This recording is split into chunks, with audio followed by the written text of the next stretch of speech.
রান্নাঘরে ঠুসঠাস শব্দ শুনে হন্তদন্ত হয়ে ছুটে এলেন রুবেনা শেখ। কে ওখানে? মুখ টিপে ফারহাকে নিয়ে ফ্রিজের দিকে চেপে দাঁড়ালো তাসফিন। চোখাচোখি হচ্ছে দুজনের। ঠোঁট কামড়ে হাসছে তাসফিন, রাগে ফুঁসছে ফারহা। টুপ টুপ করে তার গালে চুমু খেয়ে ফেলল তাসফিন। ফারহাকে কিছু বলতে গিয়েও পারল না। এই বুঝি রুবেনা শেখ শুনে ফেলল। মিসেস শেখ, চোখ পাকিয়ে তাকালো ফারহা। নৈঃশব্দে দুষ্টু হাসে তাসফিন। নিস্তব্ধ এক রজনী। চারিদিকে নিস্তব্ধতার ভার, যেন শব্দেরাও ঘুমিয়ে পড়েছে। সেই রাতের অন্ধকারে দাঁড়িয়ে আছে এক নিঃসঙ্গ পুরুষ, ভালোবাসা হারা এক আত্মা। চোখে তার গভীর বিষাদ, হৃদয়ে অতীতের এক অমোচনীয় ব্যথা। নেহাল একা, একেবারেই একা। কারোর জন্য অপেক্ষা করে না, তবুও এক অদৃশ্য প্রত্যাশায় চোখ রাখে আকাশের তারাদের দিকে। মাঝে মাঝে তার চোখের কোণে জমে ওঠে জল। হঠাৎই যেন কান্না ফেটে পড়ে নিস্তব্ধতাকে ঘিরে। তার কান্নার কোনো আওয়াজ করে না, তবুও রাতের বাতাসে এক ধরনের বিষণ্ণ সুর বাজে, যেন তার একাকিত্বও প্রাকৃতিক নিস্তব্ধতায় মিশে গেছে। নদীর পাড়ে বসে আছে সে। নদীর ঢেউয়ের ম্লান শব্দ যেন তার ব্যথাগুলো আঁচ করতে পারছে। খুব করে সিগারেট টেনে চলেছে সে। সে মোটেও এসব খায় না, অথচ আজ বাধ্য হয়েই খাচ্ছে। শেষবার মুখে নিয়েছিল নূপুরের মনের কথা জানতে পেরে, আর আজকে নিয়েছে নূপুরকে আবারও কিছুটা সময় নিজের সাথে পেয়ে। নেহাল, কি করছিস এগুলো? একের পর এক সিগারেট খাচ্ছিস? আরিয়ান জানতো নিহাল এখানেই থাকবে, কিন্তু এখানে এসে এইরকম একটা দৃশ্য দেখবে আশা করেনি। প্লিজ ভাই, বাধা দিস না। পুরো একটি প্যাকেট শেষ করেছে নেহাল। অবাক হয় আরিয়ান।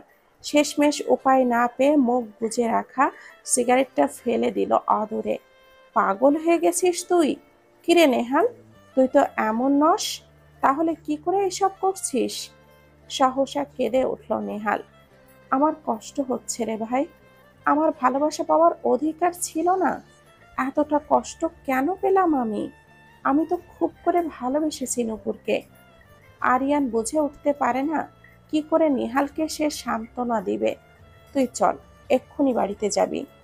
নিহালকে জোরপূর্বক দাঁড় করালো। নিহালের একটি দীর্ঘশ্বাস বারবার বলছে, পৃথিবী, তুমি তাকে নিঃশব্দে জানিয়ে দিও, আজও কোনো এক কোণে এই এক প্রহরী হৃদয় তাকে আগলে রাখে। এক টুকরো ভালোবাসা, যা উচ্চারিত না হয়েও জীবনের শেষ নিঃশ্বাস পর্যন্ত নিভে যাবে না।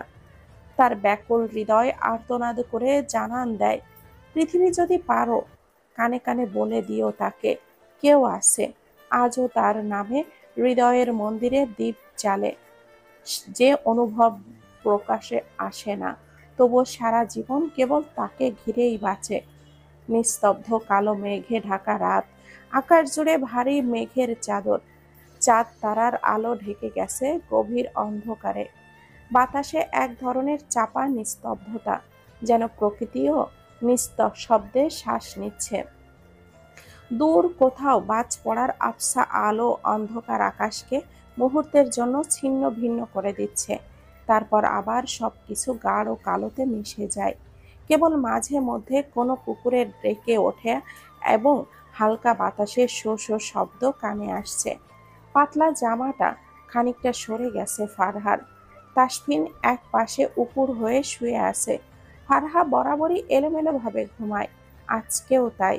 বিছানার এক কোণে শুয়ে আছে সে। জানালা দিয়ে হিম শীতল বাতাস ছুঁয়ে দিচ্ছে তাকে। কোমরে কারোর হাতের স্পর্শ পেয়ে ধড়ফড়িয়ে উঠে বসলো ফারহা। ফারহা ধড়ফড়িয়ে উঠে বসতেই চারিদিকের অন্ধকার যেন আরো গাঢ় হয়ে আসে। বুকের ভেতর ছন্দপতন, নিঃশ্বাস ভারী হয়ে ওঠে। জানালার পর্দা হালকা নড়ছে, যেন অদৃশ্য কেউ সেখানে দাঁড়িয়ে নিঃশব্দে তাকিয়ে আছে তার দিকে তীক্ষ্ণ গভীর অথচ নীরব দৃষ্টিতে। মনে হচ্ছে এই নিস্তব্ধতা কেবলই রাতের নয়, এই অন্ধকারে কেউ আছে যে নিঃশ্বাস ফেলছে তার খুব কাছাকাছি, যার দৃষ্টি ভার সে স্পষ্ট টের পাচ্ছে নিজের ত্বকে। অস্থির হাতে পাশের চাদর টেনে নেয় সে। পাতলা জামাটা বুক বরাবর ঠিক করে টেনে তোলে, নিজেকে জড়িয়ে ফেলে দ্বিগুণ করে, যেন স্পর্শ নয়, দৃষ্টিও যেন ভেদ না করতে পারে তার শরীর। চোখ দুটো ছায়ার দিকে ছুটে বেড়ায়, কিন্তু অন্ধকার কেবল রহস্য ছড়ায়, ব্যাখ্যা দেয় না কিছুই। তার ভেতরটা কেঁপে ওঠে। এ কি নিছক কল্পনা, নাকি কোনো গভীর চোখ সত্যি তাকে গিলে নিচ্ছে অন্ধকারের আড়ালে? এক মুহূর্তে ফারহা যেন নিজের শরীর থেকে পালাতে চায়, নিজেকে আড়াল করতে চায় নিজের মধ্যেই, যেন সমস্ত আলো নিভে গেলে একটি চোখও তাকে আর চিনতে না পারে। ফারহার শীতল কাঁপতে থাকা আঙ্গুলগুলো ধীরে তাসফিনের বাহুতে গিয়ে থামে। কণ্ঠটা প্রায় নিঃশব্দ, কিন্তু আবেগে ভেজা। লেফটেন্যান্ট সাহেব, আমি কেমন অস্থির লাগছে, একটু জড়িয়ে ধরবে? ঘুম ভাঙা চোখে তাসফিন তাকায়, কিছুটা অবাক। ফারহার কণ্ঠে এমন কম্পন সে খুব কমই শুনেছে, যেন নিঃশব্দে কোনো কান্না লুকিয়ে আছে ওই কটি শব্দের মধ্যে।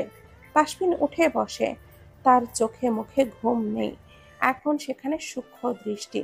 ফারহা ভয়ে ভয়ে হাত উঁচিয়ে দেখল জানালার বাইরে, একবার তাকায়, মেঘের ঘন চাদর আরো কালো হয়েছে। বাতাসে আজকের রাতটা যেন সত্যি অস্বাভাবিক ভারী। পা টিপে টিপে সে বিছানা ছেড়ে জানালার কাছে যায়, পর্দা সরিয়ে বাইরের অন্ধকারে একবার চোখ বুলায়, আবার ঘরের কোনায়ও দেখে ফেলে একবার। চারিদিকে যেন সব ঠিকঠাকই আছে, তবুও কিছু একটা অদৃশ্য ভাব তার মনে খানিক চেপে বসে। ফিরে এসে ফারহার মুখের দিকে চেয়ে গলাটা কেমন যেন করে বলে, কিছু নেই, আমি দেখলাম, সব ঠিক আছে। তবে এই রাত, হ্যাঁ, আজকের রাতটা একটু বেশি নিঃশব্দ। চলো, তুমি শুধু চোখ বন্ধ করে থেকো, আমি আছি তোমার পাশে। তাসফিন ধীরে ফারহাকে নিজের বুকে জড়িয়ে নেয়। ফারহার মাথাটা গিয়ে ঠেকে তার বুকের সেই বুক যার শব্দে সে শান্তি খোঁজে, ঠিক যেন কোনো পুরানো লুকিয়ে রাখা অনুভূতি। তাসফিনের বাহুর জড়িয়ে ধরা উষ্ণতায় ধীরে ধীরে নরম হয়ে আসে ফারহা। তার বুকের ধুকপুক শব্দে ফারহার বুকের কাঁপুনি মিলিয়ে যায়, যেন এই হৃদস্পন্দন দুটো বহুদিন ধরেই একে অপরকে খুঁজছিল, নিঃশব্দে নিঃস্বরে। ফারহা চোখ বন্ধ করে থাকে, তবু বুঝতে পারে তাসফিন জেগে আছে। তার নিঃশ্বাসের ভার, বুকের উষ্ণতা, হাতের আলতো চাপ সব যেন ফারহাকে আশ্বস্ত করতে চায় নিঃশব্দ ভাষায়। রাতটা গাঢ় থেকে গাঢ়তর হয়, বাইরে দূরে কোথাও শেয়াল ডাকছে, হাওয়ায় পাতার কম্পন। সকালটা ধীরে ধীরে নামে, জানালার ফাঁক গলে ম্লান আলো ঘরে ঢোকে, যেন নিঃশব্দে রাতের সমস্ত গোপনতা উন্মোচন করতে এসেছে। ফারহা প্রথমে চোখ মেলে একটু ঘুম জড়ানো দৃষ্টিতে তাকায় চারপাশে। তাসফিনের বুকের ওপরে রাখা মাথা, তার বাহুর নরম বন্ধনে নিজেকে আগলে রাখা সেই অবস্থানটা হঠাৎই যেন বাস্তব বলে বিশ্বাস হতে চায় না তার। তার মনে পড়ে রাতের প্রতিটি মুহূর্ত, কাঁপতে থাকা কণ্ঠ, আশ্রয় চাওয়া বুক, আর সেই এক টুকরো নিঃশ্বাস, চুমু, যেটা ওর কপালে পড়েছিল নিঃসন্দেহে, নিঃশর্তে।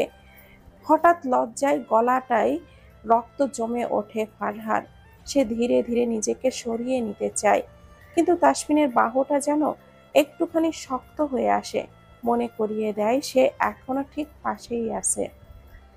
ফারহা চোখ নামিয়ে ফেলে, চুপচাপ জানালার বাইরের আলো তার মুখের এক রকম নরম আলো পড়ে, যেটা লজ্জা আর অনুভবে গলে গিয়ে তাকে আরো মায়াবী করে তোলে। তাসফিন তখনও ঘুমের ভান করে, কিন্তু তার ঠোঁটের কোণে লুকিয়ে থাকে এক চিলতে স্মিত হাসি, যেটা কেবল সেই পুরুষ জানে যে কারো লজ্জার ভাষাও পড়ে ফেলতে পারে নিঃশব্দে। খাওয়া দাওয়া শেষে ঝুমুর অপেক্ষা করছে তাসফিনের সাথে কথা বলতে। নবীন তাকে ইগনোর করছে ইদানিং, রাগে ফুঁসছে ঝুমুর। এত সাহস হয় কি করে তার সাথে এমন করে? তাসফিন রেডি হয়ে নিচে এলো, আপাতত বাইরে যাবে, তবে কিছুক্ষণের জন্য, এরপরেই ফিরে আসতে হবে তাকে। ফারহাকে নিয়ে বের হবে, সবটাই রুবিনা শেখ এবং রিজওয়ান শেখের কারসাজি। তারা চান ফারহাকে নিয়ে তাসফিন হানিমুনে যাক, দেশের বাইরে যাওয়ার কথা বলেছিল, কিন্তু তা এখন সম্ভব নয়। তাসফিন কিছুদিন পরেই রওনা দেবে নৌঘাটিতে। তার ছুটি শেষ হয়ে এসেছে প্রায়। একমাত্র ফারহার জন্যই সে উপর মহলে ছুটির আর্জি করেছিল। ড্রয়িং রুমে আসতেই ঝুমুর থামিয়ে দিল তাসফিনকে। ভাইয়া শোনো। হাত ঘড়িটা ঠিক করতে করতে তাকালো তাসফিন, শিথিল কণ্ঠে শুধোই। কি বলবি? আসলে ভাইয়া, আমার তোমার সাথে কিছু জরুরি কথা ছিল। তাসফিন আরো একটা টাইমার দেখে তারপর বলল, আচ্ছা বল। তুমি বসো না প্লিজ, আমার কথাগুলো একটু মন দিয়ে শোনো। তাসফিন বরাবরের ভাই বোনেদের কথা মন দিয়ে শোনে, এবারেও তাই। কিছুটা স্থির হয়ে বসলো সোফায়। ঝুমুর নিজেও এক পাশে বসে। এবার বল, কি হয়েছে? কলেজে কোনো সমস্যা, নাকি কেউ বিরক্ত করছে? পড়াশোনার চাপ? ফ্রেন্ডদের সাথে ঘুরতে যেতে চান? ঝুমুর অস্থির কণ্ঠে বলে ওঠে, না না ভাইয়া, ওসব কিছু না। আসলে আমি অন্য কিছু বলতে চাইছি। আচ্ছা ঠিক আছে, তাহলে বল কি বলতে চাইছিস। ভাইয়া আসলে নবীন আমাকে ভুল বুঝেছে। ভুরু কুঁচকে এলো তাসফিনের। সহসা প্রশ্ন করে বসে, মানে? ঝুমুর সেদিন রাতের তেলাপোকা জামার ভেতরে ঢুকে যাওয়ার বিষয়টি বলল, এবং এটাও বলল নবীন তাকে বাঁচিয়েছে, কিন্তু পরেই নিজেকে অপরাধী ভেবে চলেছে। নিজেকে নিজেই দোষ দিচ্ছে একের পর এক। সেই থেকেই ঝুমুরকে ইগনোর করে চলছে। সবটা শুনল তাসফিন। লম্বা নিঃশ্বাস ফেলে বলল, চিন্তা নেই, আমি কথা বলবো নবীনের সাথে। এমনিতেও নবীন ছেলেটা বড্ড ভালো। আসলে আহমেদ পরিবারের প্রতিটি সদস্যই চমৎকার ভালো মনের মানুষ। ইনি ওয়ে এনিওয়ে, তুই চিন্তা করিস না, আমি ওর সাথে কথা বলবো। ঝুমুর এতক্ষণে খানিকটা স্বস্তি পেল। তাসফিন যখন বলেছে কথা বলবে, তখন আর চিন্তা নেই। ঠিক আছে ভাইয়া, তাহলে তুমি কথা বলো। তাসফিন উঠে গেল। বড্ড দেরি হয়ে গেছে, এখন যেতে হবে, না গেলেও নয়। আহমেদ পরিবারের কথাই আরিফা আহমেদের কথা মনে পড়েছে তার। মানুষটা রুবেনা শেখের মতো। মামা গন্ধ মিশে আছে ওনার মাঝে।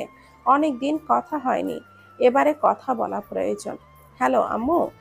ডাকবে না আম্মু বলে, বিয়াদব ছেলে, একটাবারও কল করে খোঁজ নেয় না। আরিফা আহমেদের রাগান্বিত কণ্ঠস্বর শুনে ফিক করে হেসে উঠল তাসফিন। আহ মিসেস আহমেদ, আপনি তো পুরাই রেগে ফুলে আছেন। তেতে ওঠে আরিফা আহমেদ। এ নাকি তার মেয়ের জামাই। কিসের জন্য ফোন দিয়েছো শুনি? গাড়ি ড্রাইভ করতে করতে বলে ওঠে তাসফিন। আচ্ছা আম্মু, আব্বু শরীরে কি বেশি রাগ, নাকি আপনার শরীরে বেশি রাগ? ভুরুদয় কুঞ্চিত করে তাকালো আরিফা আহমেদ। মানে? হুম, আমি শিওর হয়ে বলতে পারি, আমার শ্বশুর মশাই নিতান্তই ঠান্ডা মানুষ, একদম আমার মতো। না হলে আপনারা মা মেয়েরা যার রাগ, কি বলবো। নাকের ডগা ফুলে ওঠে আরিফা আহমেদের। তাই নাকি? তাহলে আমার মেয়ে ফেরত দিয়ে যাও। আটকে ওঠে তাসফিন। ওটি হচ্ছে না মিসেস আহমেদ, মিসেস শেখ যে আমার প্রাণ, তাকে ছাড়া মরেই যাব। খেপে গেলেন আরিফা আহমেদ। চুপ করো বিয়াদব, কিসব আজে বাজে কথা। আমাদের রাগ যখন সহ্যই হয় না, তাহলে দরকার কি রেখে? ইস, মিসেস আহমেদ এত রাগ করেন কেন বলেন তো? ওরে বেটা, আমার সাথে ফাজলামি হচ্ছে। গা দুলিয়ে হেসে উঠল তাসফিন। শাশুড়ি তার মনের মতো, তার দ্বিতীয় মা। খুব নরম কণ্ঠে ডেকে ওঠে, আম্মু। কি? আপনাকে মেয়ের মতো ভালোবাসি, মিস করছি। ঠোঁট বাঁকিয়ে হাসলেন আরিফা আহমেদ। এমন একটা ছেলে পেয়েছেন তিনি, আর কি লাগে। ব্যাস, ছেলে না থাকার আফসোসটা মিটে গেছে তার। কলেজের ক্যাম্পাসে আছে ফারহা। ক্লাস শেষ হয়েছে সবে, তবে এখনো আরেকটি ক্লাস বাকি তার। ফোনের টুং শব্দ হতেই রিসিভ করলো তা। হ্যালো, মিসেস শেখ কোথায় আছেন? মিসেস শেখ শেখ ডাকটা যেন ভীষণ ভালো লাগে ফারহার নিকট। মুচকি হেসে ফেলল ফারহা। কলেজে আছি। ও, তাহলে আমি আসছি আপনাকে রিসিভ করতে। চোখ দুটো চকচক করে উঠল ফারহার।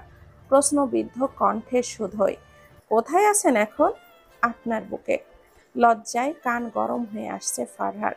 কি ঠোঁটকাটা দুষ্টু লোক। টুপ টুপ বৃষ্টি ঝরে পড়েছে। অবশেষে দেখা মিলল বর্ষা মৌসুম। ঘটা করে বৃষ্টিকে আমন্ত্রণ জানাতে হয়নি, বিনা আমন্ত্রণেই সাড়া দিয়েছেন তিনি। টুপ টুপ করে ঝরে পড়েছে পৃথিবীর পৃষ্ঠে। গাছের পাতাগুলো ধুয়ে পানি ঝরছে। গাড়ি এগিয়ে চলেছে তাদের। দূরে কোথাও ঘুরতে যাচ্ছে ফারহা এবং তাসফিন। ফারহা কতবার জিজ্ঞাসা করেছে কোথায় যাচ্ছে, অথচ তাসফিন বলেনি। বারংবার একই উত্তর দিয়েছে, সারপ্রাইজ। গাড়ির জানালা দিয়ে হালকা কুয়াশা ঢুকে পড়েছে। রাস্তার ধারে দাঁড়িয়ে থাকা গাছগুলো যেন স্নান সেরে হাসছে। দূরে পাহাড়ের কোলে ঘেঁষে দেখা দিচ্ছে ধোয়া ওঠা চা বাগান। হঠাৎই তাসফিন গাড়ি থামালো। ফারহার চোখ বিস্ময়ে বড় বড় হয়ে উঠল। প্রকৃতির কোলে এক নির্জন কটেজ, ছায়া ঘেরা বাগান আর পেছনে ছুটে চলা এক পাহাড়ি ঝর্ণা। তাসফিন বলল, এই জায়গাটা শুধু আমাদের জন্য, বৃষ্টির সঙ্গে সঙ্গে হৃদয়ের কথাগুলো বলার জন্য। ফারহা চুপ করে দাঁড়িয়ে রইল কিছুক্ষণ, তারপর ধীরে এগিয়ে এসে বলল, এইটা সারপ্রাইজ, ওয়াও। গাড়ির চাকা যেন ধীরে ধীরে মিশে যাচ্ছে সমুদ্রের মাঝে। চারপাশে শুধু সবুজ আর সবুজ। চোখ যতদূর যায় চা গাছের সারি। সিলেটের পাহাড়ি রাস্তা ধরে এগোতেই যেন প্রকৃতি নিজেই স্বাগত জানায় তাদের। বাতাসে ভেসে আসে সদ্য ধোয়া পাতার সুবাস, সেই সঙ্গে দূরের পাখির ডাক, ঝিরিঝিরি বৃষ্টির ছোঁয়া, আর এক অদ্ভুত শান্তি। তাসফিন গাড়ি থামায় লালচা মাটির পথের এক প্রান্তে।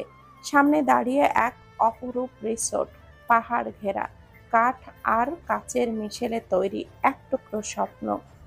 নাম চা পাহাড় নীড়। ফারহা অবাক চোখে তাকিয়ে থাকে ছাদের বৃষ্টির টুপুর টুপুর, আর সামনের বারান্দা থেকে দেখা যায় চা বাগানের ঢেউ খেলানো গতি, আর পেছনে পাহাড়ি ঝর্ণার মৃদু কলকল ধ্বনি।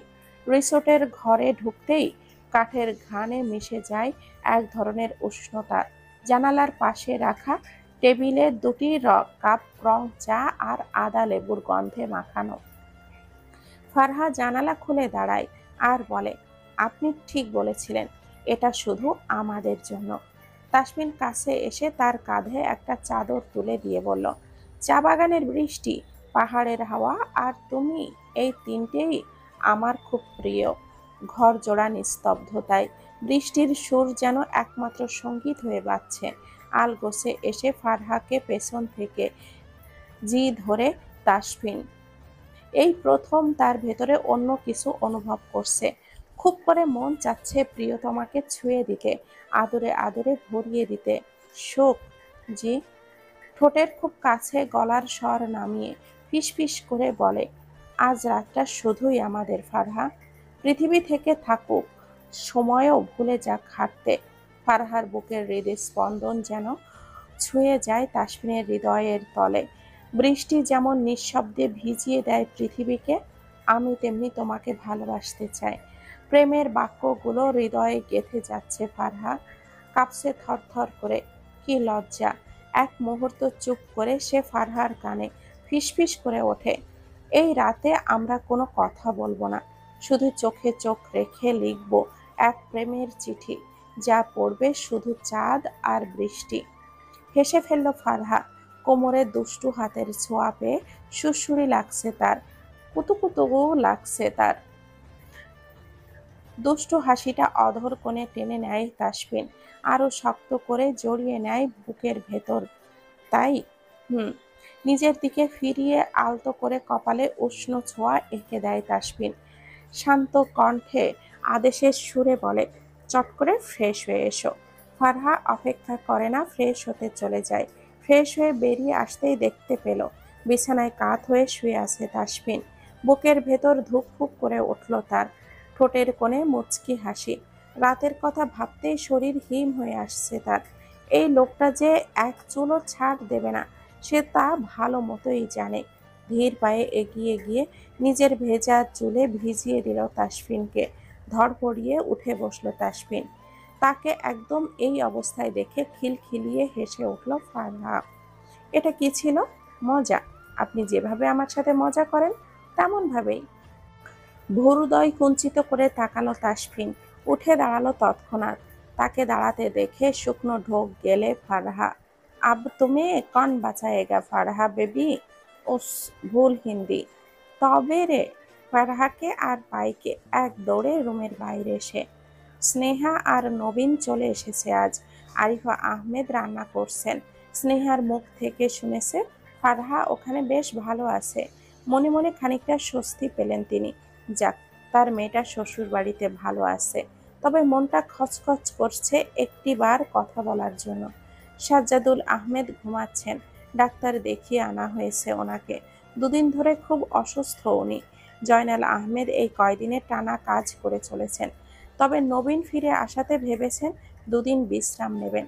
ভেতরে ভেতরে ভীষণ চাপা একটা অনুভূতি কাজ করছে নবীনের। আসার আগে তাসফিনের সাথে কথা হয়েছে। লোকটা বড্ড ভালো, তাই তো কি সুন্দর। ঝুমুর আর তার সেদিনের অপ্রত্যাশিত ঘটনাটা সমাধান করে দিল। ঝুমুর আসার সময় বলেছিল গিয়ে ফোন করতে। ভীষণ বাজে অনুভূতি হচ্ছে নবীনের। আচ্ছা, এই রাত বিরাতে কল করবে কি? ফোনটা হাতে নিয়ে এদিকে সেদিকে করছে নবীন। আকস্মিক টুং শব্দ করে ফোনটা বেজে উঠল। স্ক্রিনে নূপুরের নাম দেখেই থম মেরে গেল নবীন। ফোনটা রিসিভ করার পূর্বেই কেটে গেল। ফের ফোনটা বেজে উঠতেই রিসিভ করে নেয় নবীন। তাড়াহুড়ো করেই বলে, সরি সরি, ধরার আগেই কেটে গেল। হেসে ফেলল ঝুমুর। দুষ্টু হেসে বলল, আস্তে আস্তে, সমস্যা নেই। এত সরি বলার কি আছে নবীন? বাই দা ওয়ে, আপনি হঠাৎ করেই এমন সাদাসিধে হলেন কিভাবে? নিজের কথা ভেবে অবাক হলো নবীন। সত্যি তো, সে এমন হলো কি করে? ঝুমুর কিছু বললেই অস্থির লাগে তার। না মানে হুম, কিছু অন্য কিছুর গন্ধ পাচ্ছি। লজ্জায় হাঁসফাঁস লাগছে বুঝি? থমকে যায় নবীন। আরে না, আরে হ্যাঁ। দুজনেই হেসে ফেলল। আকস্মাৎ ঝুমুর নবীনকে অবাক করে দিয়ে বলল, মিস ইউ। হৃদয় স্পন্দন থমকে গেল নবীনের। সে কি শুনেছে? ঝুমুর তাকে মিস করছে? পড়াশোনায় ডুবে থাকা মেয়েটি তার মতো নিছকই সামান্য একটা মানুষকে মিস করছে। নৌঘাঁটিতে বেশ কিছুদিন হলো সৌহার্দ্য ফিরেছে, তবে তার হাবভাব একটা ভালো নয়। এটা লক্ষ্য করেছে লেফটেন্যান্ট নাঈম ইসলাম। তাসফিন হঠাৎ করেই বলেছে সৌহার্দ্যর উপরে কড়া নজর রাখতে। নৌঘাটির আকাশ আজ শান্ত, বাতাসে লবণের গন্ধ। কয়েকদিন যাবৎ এখানে এক ধরনের নিঃশব্দ টানাপোড়েন চলছে, যেন কোনো অদৃশ্য ছায়া ঘাটির বুক জুড়ে হেঁটে বেড়াচ্ছে। ঘাটের এক কোণে দাঁড়িয়ে অস্থির কণ্ঠে কারোর সঙ্গে ফোনে কথা বলছে। তার কণ্ঠে এমন এক সুর, যেন কোনো অদৃশ্য কারোর সঙ্গে লুকোচুরি চলছে। চোখ বরাবর চারিদিকে ঘোরে, কপালের রেখা ক্রমশ ঘনীভূত হয়। লেফটেন্যান্ট নাঈম ইসলাম দূর থেকে সবই লক্ষ্য করছেন। সামান্য ভ্রুকুটি চাহনিতে সন্দেহ কিছুদিন ধরেই তার চোখে পড়ছে। সৌহার্দ্যের আচরণে এক ধরনের গা ছমছমে অস্বাভাবিকতা। এক সময়ের প্রাণবন্ত এই যুবক যেন কিছু লুকোচ্ছে, যেন নিজেকে আড়াল করার এক নিঃশব্দ প্রচেষ্টা চালিয়ে যাচ্ছে। তাসফিনের নির্দেশনাও হঠাৎই এসেছিল, সৌহার্দ্যের ওপরে কড়া নজর রাখুন নাঈম, তার গতিবিধি স্বাভাবিক নয়। আজ সেই নির্দেশের গন্ধ যেন বাস্তব হয়ে ধরা দিল। নাঈম কান পেতে শুনলেন ফোন আলাপের কিছু টুকরো। না, ওরা কিছু বুঝতে পারেনি এখনো, কিন্তু আর বেশি সময় নেই, সমাধানে থাকতে হবে। শব্দগুলো হাওয়ায় ভেসে আসে, কিন্তু তাদের ভার যেন পাথরের মতো ভারী। নাঈমের চোখ আরো শোনিত হয়। তার অভিজ্ঞ মন বলছে এখানে কিছু একটা গভীর রহস্য আছে। রাতের নৌঘাটি যেন নিস্তব্ধতা গিলে ফেলেছে। গা ছমছমে নীরবতা চারপাশে। দূর থেকে বাতি ঘরের আলো একবার জ্বলে একবার নেভে। আর ঠিক তখনই সৌহার্দ্য এখনো ঘাটির দক্ষিণ পাশের নির্জন এক কোণে দাঁড়িয়ে ফোনে কথা বলছে। কণ্ঠস্বর তার আগের চেয়েও অস্থির। হ্যাঁ, সব ঠিক আছে। দুদিনের মধ্যেই মাল পৌঁছে যাবে। এবারেও কেউ টের পাবে না। এই মাল শব্দটা নাইমের বুকের ভেতর একটা ধাক্কা দেয়। মাল? কিসের মাল? নাইম একটু আগেই ঘাটের ছায়ার মধ্যে ঢুকে পড়েছিল। সৌহার্দ্যের আচরণে সন্দেহ আরো তীব্র হওয়ায় সে চুপচাপ তার দিকে নজর রাখছিল। কিন্তু এই কথাটা শুনেই তার চোখে মুখে চিন্তার ছায়া স্পষ্ট হয়। ঠিক সেই মুহূর্তে হঠাৎ করেই পাশের শুকনো পাতার ওপর কারোর পা পড়ে এক ঝটকা শব্দ হয়, খচখচ। সৌহার্দ্য তৎক্ষণাৎই সোজা হয়ে দাঁড়ায়, চোখে ছুটে যায় চারপাশে, কণ্ঠস্বর আচমকা থেমে যায় ফোনে, গলার স্বর নিচু করে প্রশ্ন ছড়ে, কে? কেউ আছে? সে দ্রুত কয়েক পা এগিয়ে আসে, চোখে তীক্ষ্ণ সন্দেহ, চোখের পাতা যেন কম্পিত, বুকের ভেতর ছুটে চলে উত্তেজনার ঢেউ। কেউ শুনে ফেলল না তো? নিজেকেই যেন প্রশ্ন করে ফেলে ফিসফিসিয়ে। অন্যদিকে নাইম ততক্ষণে নিঃশব্দে ছায়ার ভেতরে মিলিয়ে গেছে, তার নিঃশ্বাস চাপা, চোখ স্থির। আজকের এই আলাপ হয়তো একটু গভীর ষড়যন্ত্রের মুখ খুলে দিল, যার আড়ালে লুকিয়ে আছে রাষ্ট্রবিরোধী কোনো কৌশল অথবা বিশ্বাসঘাতকতা। ঘন অন্ধকারে ঢেকে গেছে ঘাঁটি, একটা অদ্ভুত ভারী নিস্তব্ধতা যেন পুরো নৌঘাঁটিকে গ্রাস করছে। সৌহার্দ্যের কথাগুলো বারবার কানে বাজছে, দুদিনের মধ্যে মাল পৌঁছে যাবে কথাটি। নাঈম ইসলাম আর একটি মুহূর্তও দেরি না করে চুপচাপ সরে গেল, বুকের ভেতর পাথর চাপা দিয়ে চিন্তা নিয়ে নিজের কেবিনে ফিরে এলো। দরজা বন্ধ করে গভীর শ্বাস নিয়ে চেয়ারে বসলো, তার চোখে তখন তীব্র সংকল্প। এই তথ্য কেউ জানুক আর না জানুক, তাসফিন শেখ জানবেই। পকেট থেকে মোবাইলটা বের করলো সে, কিছুক্ষণ স্ক্রিনের দিকে তাকিয়ে এই রকম সংকল্প নিয়ে নাম খুঁজে বের করলো, LT limited, commander Tasfin Sheikh. নামটি কল দিল। তাসফিন এখন চা বাগানের মাঝখানে এক রিসোর্টে, পাহাড়ের বুক চিরে বিস্তৃত সবুজের ঢেউ যেন মনটাকে ছুঁয়ে যায়, চারিদিকে শুধু পাখির ডাক আর পাতার মৃদু মর্মর, হাতে ধরা চায়ের কাপ, চোখে প্রশান্তির ছায়া। ঠিক তখনই ফোনটা বেজে উঠল, স্ক্রিনে নাম দেখে ভুরু কুঁচকে দেয় তাসফিনের। নাঈম ইসলাম। এই সময় নাঈমের কল, কিছু তো একটা হয়েছেই। হ্যালো নাঈম, এমন সময় ফোন করেছো কেন? কণ্ঠে উদ্বেগের ছায়া। নাঈম দেরি না করেই সরাসরি বলে উঠল, স্যার, আপনার সন্দেহ একদম ঠিক ছিল। আমি আজ সৌহার্দ্যকে একটা ফোন কল করতে শুনেছি, অনেকটা দূরে দাঁড়িয়ে কারোর সাথে খুব গোপনে কথা বলছিল। সে বলেছে দুদিনের মধ্যে মাল পৌঁছে যাবে। ব্যাপারটা আমার কাছে ভীষণ সন্দেহজনক লেগেছে। তাসফিন একটা লম্বা নিঃশ্বাস ফেলেন, চোখ থেকে যেন পুরো বাগানের দৃশ্য মিলিয়ে গেল। মাল মানে ঠিক কি সেটা বলল? না স্যার, তেমন কিছু বলল না, কিন্তু পুরো আচরণটাই রহস্যময়। আর শেষ মুহূর্তে সে চারপাশে তাকিয়ে খোঁজার চেষ্টা করছিল কেউ শুনেছে কিনা। আমি সাথে সাথে সরে যাই। তাসফিন এবার আর চা নয়, হাতের মুঠো শক্ত করে ফেলল। ভালো কাজ করেছো নাঈম, তোমার কাজ এখন থেকে ওকে ছায়ার মতো অনুসরণ করা, কোনো কিছুই যেন চোখ এড়িয়ে না যায়। আর হ্যাঁ, তোমাকে এখন সম্পূর্ণভাবে সবটা নির্ভর করছে, বুঝেছো? আজ্ঞে স্যার, বুঝেছি। কলটা কেটে গেল। রিসোর্টের শান্ত পরিবেশ যেন কেমন থমকে দাঁড়ালো তাসফিন। সে যা ভাবছে তা নয় তো? বুকের ভেতর মোচড় দিয়ে উঠছে কেমন।